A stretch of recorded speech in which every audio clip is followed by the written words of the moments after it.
Los bancos centrales han cometido un grave error y esas decisiones afectarán a tu economía. A continuación te diremos por qué los expertos creen que este próximo año podría ser catastrófico. Con los tipos de interés actuales, ya que no tienen pensado bajarlos, se espera un 2023 tenso y difícil, un control inflacionario que destruye el poder adquisitivo, estancamiento económico generalizado, destrucción del empleo y quiebre de las empresas. Los rumores de recesión se escuchan fuertemente. Para James Bullard, CEO de la Reserva Federal de los Estados Unidos, existe una enorme posibilidad de recesión a raíz de los aumentos de costos sustanciales y tasas de interés. Estados Unidos parece avanzar inexorablemente hacia su próxima crisis y han comenzado a diseñar planes de contingencia ante una eventual recesión, un escenario que, para muchos, es inevitable. Por otro lado, el Banco Central Europeo incrementó su principal tasa de interés, aunque a un menor nivel que en otras ocasiones este año para combatir la inflación, en línea con las decisiones adoptadas por los Estados Unidos y los bancos de la recesión europea. Aunque la inflación ha disminuido, no podemos decir que ha tocado su techo. En la eurozona existe una variación interanual del 10%, que corresponde a la diferencia porcentual de la inflación entre un año y el anterior. Y pensando en el objetivo del Banco Central Europeo, que es del 2%, nos incita a pensar que aún quedan muchas restricciones económicas para llegar a esa cifra. Los pronósticos y las encuestas que realizan los bancos de inversión y medios como Bloomberg auguran que en el próximo año la primera economía y el mundo caerán en recesión.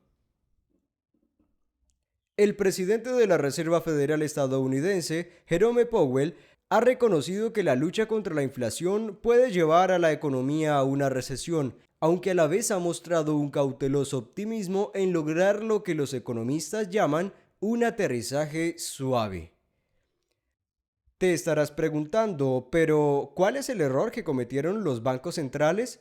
La respuesta está en James Bullard, el presidente y CEO de la Reserva Federal de San Luis, defensor de las políticas monetarias restrictivas. La campaña mundial de los bancos centrales contra el aumento de los precios al consumidor se ha desacelerado un poco, ya que la inflación ha experimentado pequeños descensos, por lo que este sería el gran error que cometieron los bancos centrales para Bullard. Han dejado pasar la oportunidad de darle una lucha más agresiva a la inflación, subiendo las tasas de interés para lograr un control a corto plazo.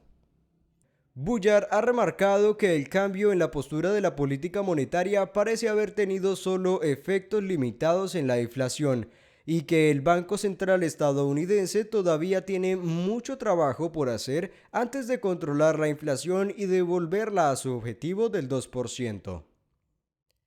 Además mencionó que si la inflación desaparece, estamos en buena forma para la política monetaria más rígida. Si la inflación no se disipa tan rápido como muchos anticipan ahora, dependerá del FOMC, Comité Federal de Mercado Abierto, mantener el índice de precios bajo control.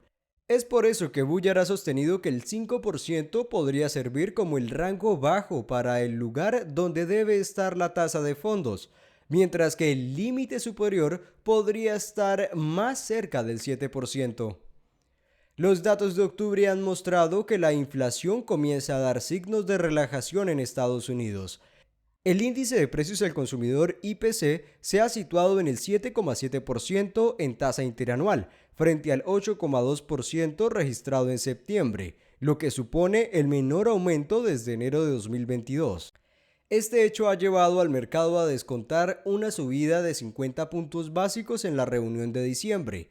En este sentido, varios miembros de la Fed han puesto de manifiesto la necesidad de mantener la presión sobre la inflación, aunque algunos han comenzado a expresar la necesidad de moderar el ritmo de las subidas. Esto nos lleva a otro miembro de la Fed, Raphael Bostic, que ha mencionado estar listo para alejarse de grandes alzas de tasas de interés. Para Bostic, si la economía avanza como espera, estará justificado el endurecimiento adicional de entre 75 y 100 puntos básicos a lo largo de las subidas que se den durante el periodo inflacionario.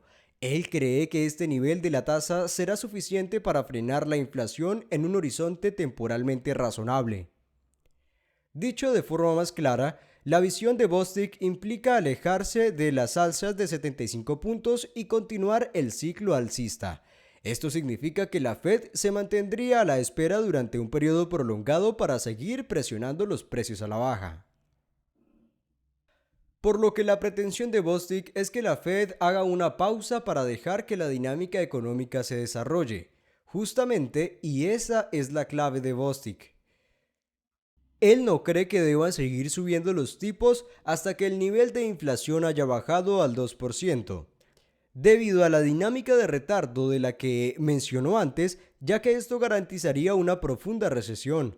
Esto es debido a que su perspectiva de base está en que la macroeconomía será lo suficientemente fuerte para que la Fed pueda endurecer la política hasta ese punto sin causar una dislocación indebida en la producción y el empleo. Una vez que la política monetaria de la Fed alcance un nivel suficientemente restrictivo, prevé una larga pausa en la tasa, en lugar de una rápida recesión, para garantizar que la inflación no se reavive de forma similar a la experiencia de los años 70. También pidió a los responsables de la política monetaria que se mantuvieran firmes y decididos hasta que la inflación se redujera. Ahora puede que te estés preguntando, ¿estos movimientos de la Fed necesariamente indican que habrá una recesión? Las variables macroeconómicas nos dan un imperioso sí, y eso significa que a nivel global la mayoría de las economías entrarán en recesión. Son muchos los indicadores que han predecido anteriores recesiones de una manera abrumadora, y lo mismo está pasando ahora. Uno de los indicadores más fiables que marcan la recesión en 2023 es la diferencia entre la curva de tipo, que es la diferencia de rendimiento entre el bono de 10 años y 2 años estadounidenses, o curva de rendimiento invertido. Esta curva refleja la diferencia entre las tasas de interés a corto y largo plazo. En el mercado financiero se refiere específicamente a las tasas de interés de los bonos del Estado, es decir, la deuda que emite un país. Cuando las tasas a corto plazo son más bajas que las de largo plazo, la curva sube y no pasa nada. Eso significa que las cosas van bien y que la economía crece. Pero cuando, al contrario, son las tasas a corto las que pagan más, eso quiere decir que los inversores no confían en la situación de la economía. Este indicador ha predicho varias recesiones y actualmente indica que estamos en circunstancias similares a la crisis de los 80. Pero, ¿qué ocurre en Europa? El Banco Central Europeo se alinea a Estados Unidos, pero mantiene cierta distancia de los hechos. La inflación en la zona euro trepó al 10,7% anual en octubre, sin dar muestra de que los índices inflacionarios vayan a descender. Aunque si observamos la inflación de cada país, como por ejemplo España, cuya tasa de variación anual del IPC en noviembre de 2022 ha sido del 6,8%, pareciera que está descendiendo, aunque cabe recordar que el objetivo a lograr es del 2%, por lo que significa que queda mucho camino por recorrer. Lo que está sucediendo es que ante la inminente caída en recesión, el BCE comienza a inclinarse por una tasa de los tipos de medio punto en diciembre. Pretende así disminuir la subida de los tipos dejando las cotas en 3%, diferenciándose de ese modo de Estados Unidos.